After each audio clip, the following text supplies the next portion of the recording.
What's going on? It's Craig Bennett, aka Cash Kid, here with DFSArmy, and I'm going to do an NFL Showdown podcast where we're going to look at the Arizona Cardinals going against the LA Rams, the last game of the wild card weekend here.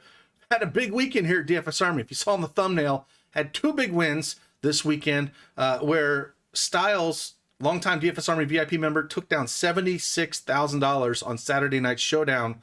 And then we had the big boy, man, coming in the luxury box. dprough took down 150K first place in that luxury box. So a bunch of big wins. Congratulations to you guys. Love to celebrate our DFSArmy VIP members. Fantastic life-changing money for those guys. And hopefully I can go through this video and help you guys maybe pick out some winners. Hopefully put you up there as well. So with that, if you're not a VIP member, use promo code CashCake. Save yourself 10%. Get access to all the projections I'll put up in our domination station, which is our optimizer. We'll have cheat sheets, everything else. We'll be talking shop in our Discord. It's a lot of fun. Hope to see you in there. But with that, let's jump in here. I'll talk a little bit DraftKings and FanDuel, some cash construction, GPPs, and some of the ways I think we can get different. So with that, let's jump in. All right, got DraftKings up first.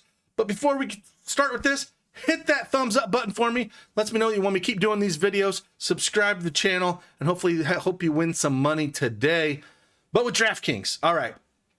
Now we know Cooper Kupp is going to be the most expensive guy in the slate. He's just been absolutely dominating when it comes to catches, targets. It's just nobody's even around him. So, looking at this, the last time they played Arizona, he caught 13, 15 balls for 123 yards and a touchdown, 34. But I mean, just so consistent, right? It's going to be hard to fit up a captain, but he's been super, super consistent. You have to consider him up there at your captain spot. Kyle Murray, love him because he runs with his legs, right? Him and Stafford. When you're looking at cash games, generally you're looking at playing one of the captains at quarterback on both sides. But that doesn't mean you can't take a shot maybe at a Cooper Kupp who's super consistent when it comes to putting up just monster scores each week. It's just, can you fit him in? And that's the big key here, because one of those three guys is going to be your captain. If we try to put a Cooper Kupp captain build together, we can kind of see how it'll kind of come together. You throw him up a captain, you only got 6-1 left to spin, right? You can't play both quarterbacks because you only got 20 under for 3 spots. That's just not going to be really an optimal build, because there's not a lot of cheap guys down here that are very volatile, that you can really look to. I guess, I like to play kickers and running backs. Running back situation's really funky. So it's one of those things where I don't know if you can really play a running back in cash games, just because it's really funky right now. Cam Akers is back. So let's talk about the running back situation before I dive into kind of building out a sample cash game lineup for you here. But the running back situation is fluid. We'll have to kind of see if we get any news throughout the day. But there is, it's a weird situation. So Cam Akers came back last week. He's been off, forever. It's crazy. Came back from the Achilles so soon, but he had 5 rushes for 3 yards, and he caught 3 balls for 10 yards. Right. He played, where's my notes here? He played 13 out of 65 snaps. So Sony Michel, still was the head back here. He ran the ball 22 times last week, or 22 touches, compared to 8 touches by Sony Michel. But, they're very similar priced, right? So Cam Akers is $6,600 on DraftKings, Sony Michel $7,800.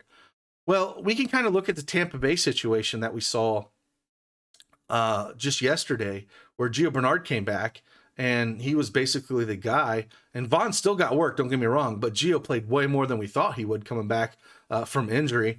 Now, this is a little different with him coming back from that Achilles, but they got to win, right? And so this might be a way that you leverage in tournaments Akers over Sony Michel. I don't think I would play them together at their price point. I don't think they're both going to get there. I'd probably set a hard rule to only play one of Cam Akers or Sony Michel.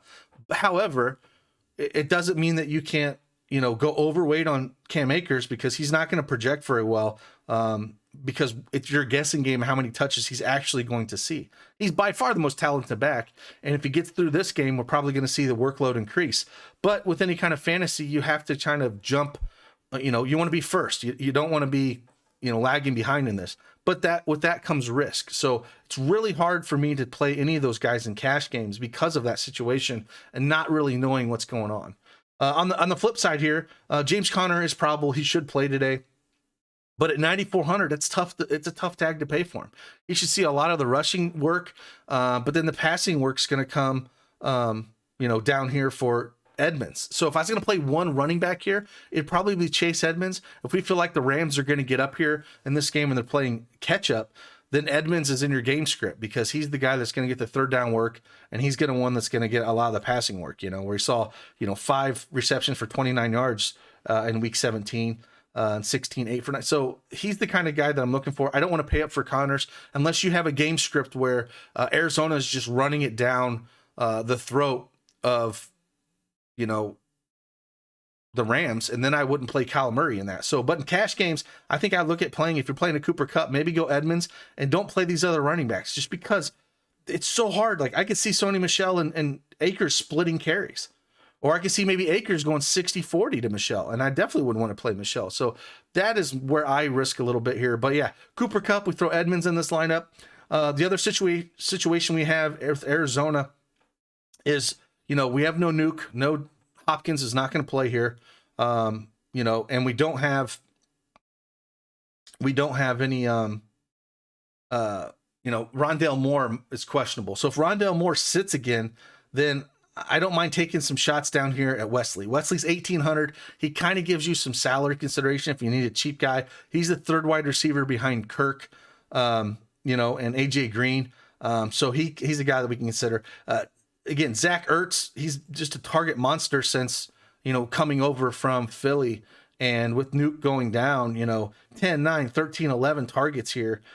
So a guy that I would definitely look at here. And I think in cash games, I have no problem playing a guy with Ertz just because I think the volume's going to be there, right? So again, we got Kupp up there, Ertz, Edmonds. I don't know. I don't think we can fit, you can't fit both quarterbacks here. And that's where I struggle with it, right? So even if we fit Murray and we're like, okay, well, Kupp will get his all from, he's going to be targeted all from Stafford. Well, let's get Murray in here with his wheels. They're playing from behind. Edmonds, pass catching back. Ertz, again, they're playing from behind in the script. Kupp's just going to dominate, we feel like. And then at this 4K mark, maybe this is a go 2 kicker build, right? Maybe you can't even fit 2 kickers in this build. And I don't think I'd go one of the defenses here in cash. It's a tough build with Cooper up there, right? So if we put up, say we put up Murray as our captain and then put Kupp in this lineup, because I think you're going to want Kupp with cash. And then it leaves you 5K left. And then it's like, well, you're not going to play, Rondale Moore's questionable. If he plays, I don't know. I would really go there in cash games. Say we decided that we're going to go Gay in this lineup and we're like, well, let's don't go Edmonds and let's come down to Wesley and it leaves us 8K left. Is that something that we really want to get up to? Again, I don't love the Sony Michel pick because I don't know what's his workload going to be. So it's a really funky build, Kirk and Beckham are fine, but do I really love it?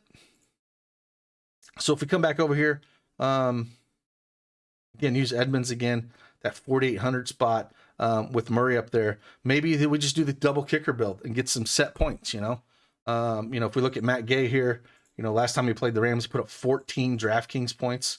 Early in the year when they played, he put up 9. Those are fantastic cash game numbers. Prater, same kind of thing. When he played the Rams, put up 16. Then early in the year, he put up 15.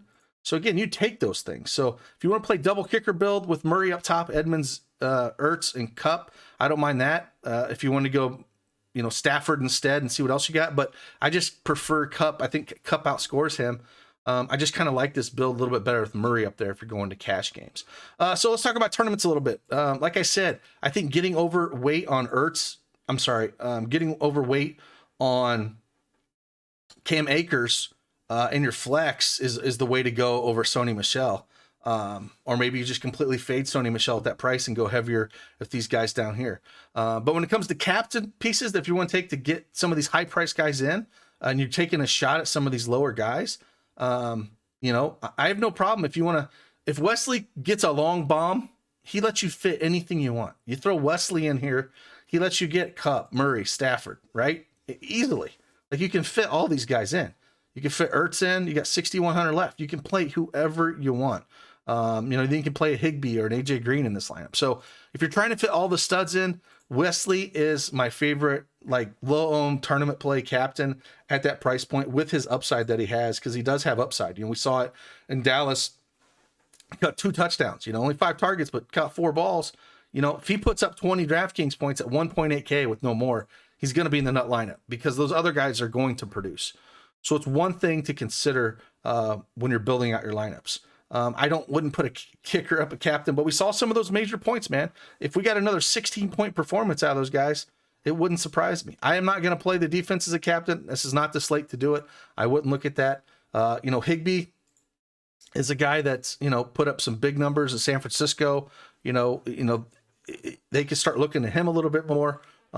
He's a tournament option that I'd look at here. I think what I would do, though, is I wouldn't play any Stafford in tournaments at captain. I just think that there's more upside or other guys. And on DraftKings, I don't really like playing quarterbacks up at my captain, unless it's a cash game where you're just looking for more floor. But when it comes to tournaments, I'm going to fade all the running backs at captain, unless you're building if you're going to build a hand-built lineup where maybe you throw Connor up there and you think that he's going to get 3 touchdowns but I just don't see it happening. So for me, I'm just going to fade that. Kirk and Beckham Jr. is now the number 2 wide receiver on this team by far. We know this. We know Van Jefferson's the number 3 here. He actually, against Arizona, is one of the bigger games that he's had, where he had caught 6 balls for 77 and a touchdown. I think he's caught 5 touchdowns over his last 8 games. So very viable piece as well. Same thing with Ertz. If we throw Ertz up here, what can we get? If we go Kupp, Murray, Stafford, 2,800, you got to play a guy like Wesley. And then it's like, man, I wish we had 100 more to play Prater, and then I would love that lineup as well. So lots of different ways here in the slate should make it very interesting. With these high-priced guys you're trying to fit in a Kupp, I think you're just going to have him here. If you want to fade him, you're going to be very unique because everyone's going to have him and hope that he doesn't put up a 30-plus game. But it's in a game like this where they have to have and a great matchup for him, it's so hard to fade him. Coming back down here a little earlier, like I said, Higbee, AJ Green, like I said, if you really wanted to try to play a kicker, I wouldn't, but looking at those fantasy points, maybe you want to take a shot at it. So, but anything down here, I really wouldn't take a shot at. It's a playoff game, man. These guys want to win. So Wesley's the cheapest I would go if you're going to build like a ballsy captain build for somebody that's kind of cheap. So, but again, cash game builds, I'd probably go Murray just because I like the lineup build a little bit better with the double kicker, and that running back situation on both teams is just a little funky of how they split things up. So it's not normal where you can get away from those guys and be very pass heavy on both sides. So let's head on over to FanDuel and give it a look real quick. Again, FanDuel, the pricing doesn't change, so you can play whoever the hell you want to play. And it's one of those things where my MVP would be, it's very shallow here. For me, it's going to be Kupp or Murray.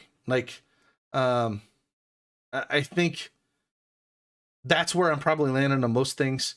Everything else, if you're playing cash, I don't know how you don't play one of Murray or Kupp. So let's just play Murray up at captain or MVP. Play Kupp in this. You got 9K left, coming down a little bit. Looking for, again, just a kind of a cash game build. Zach Ertz is sitting here at 9K. I think you have to throw him in your cash game build. And then you got 9K left. You could play both. You could play Higbee and Prater, which would be interesting. I don't mind that build at all if you're going to go the Cooper Kupp Murray way, or if you don't want to go Cooper Kupp and you want to go down to Stafford, right, and don't play Kupp, it allows you to play a few different builds here. You could play Prater and Gay if you want to play both of them and fade Kupp over here, which maybe that's the way you hedge a little bit, right? Maybe because it's not full PPR here, maybe you play both quarterbacks, Ertz, which is 200 priced over here at FanDuel, and then you play the double kicker build in cash games. That's a very viable way for me to go as well. So I think that's the big decision you're making. I think Murray's going to be it regardless with the rushing upside. He has no problem pulling the ball down in that goal line as well and going for it. So just one guy that I'd look at. And again, see if any other mispriced guys down here. Edmonds is 11K, Kirk's 11K. Don't love this. We talked about the Sony Michel being 12K, and then Cam Akers being 75. Another one of those things, if you want to get different, if you want to play more Cam Akers at that price and hope that he gets half the workload or more, it's going to cut into Sony Michel a lot. So that's a way to get a little bit different. AJ Green down here. Wesley, I'd rather play it on DraftKings. I don't love this, but again, if Moore's out and he catches 2 touchdowns, he'd easily be in the nuts as well. So a guy you have to consider if you wanted to run that. If Rondell Moore plays and we don't have Wesley, 6,500, definitely in play here. Wouldn't really touch any of these 6K guys, honestly, down here. I just don't think they get you there. I think with Ertz being as cheap as they are, you're going to be going there. Usually we can find a 5K guy that we might like. But when it comes to today's slate, I don't think we have it. I just don't. Scoreneck could be about the only guy I would consider, and he's 6K. So if you wanted to consider him, he's so boom or bust, and he doesn't really get a lot of targets or run. So it's really hard to touch that one. So I don't really think, Dortch, again, it's one of those things where I don't think he's going to be in the winning GPP lineup for you. But again, if one of those guys catches a touchdown by certain imagination, that would do it. But I wouldn't go lower than that. There's nobody in here that I really like. Wesley's probably, again, your cheapest guy that you feel comfortable taking, unless more plays, and then that would be about it there. But this is kind of how I see the build. If you're going to go different in the MVP slot away from, say, Murray, Stafford, or Kupp, which they're going to own probably 90% of it, because that's more optimal, the build that's going to be. Like I said, maybe you want to, James Conner, you think sneaks in 3 times to get 3 touchdowns. Well, it's such a touchdown heavy stance over here at FanDuel. That would be a build. I would build that and think that it's going to get there for you. So, again, if you think one of these wide receivers is going to get double touchdowns, or maybe Ertz gets you 3 touchdowns, that is a possibility. Maybe you want to throw in 5% and you're 150 there because you think he's going to get there. But maybe Beckham gets 2 touchdowns and he gets you there. But again, it's just raw points over here at FanDuel. So even in 2 touchdowns, unless he's having a monster game, Murray probably still gets there above him. So, it should be a fun game to watch here on Monday night. Again, congrats both to those massive wins from our DFSArmy VIP winners, man. Styles and DJ Pro, man, freaking awesome. Hopefully we can add to that. We can get another member here taking it down. If I can't do it, I hope one of you guys do. But again, appreciate you watching this video. Hopefully it helps out a little bit. Kind of talk about that situation with the running backs. Research a little bit more. If there's something else in there, head into our Discord chat and ask some questions. And should be a fun one. We got everything over there. Should have the cheat sheets up. I'm sure Geek will do a video as well. And just continue to crush. So with that, hit that like button on your way out. And I appreciate each and every one of you. And I'll see you on the flip side. Deuces.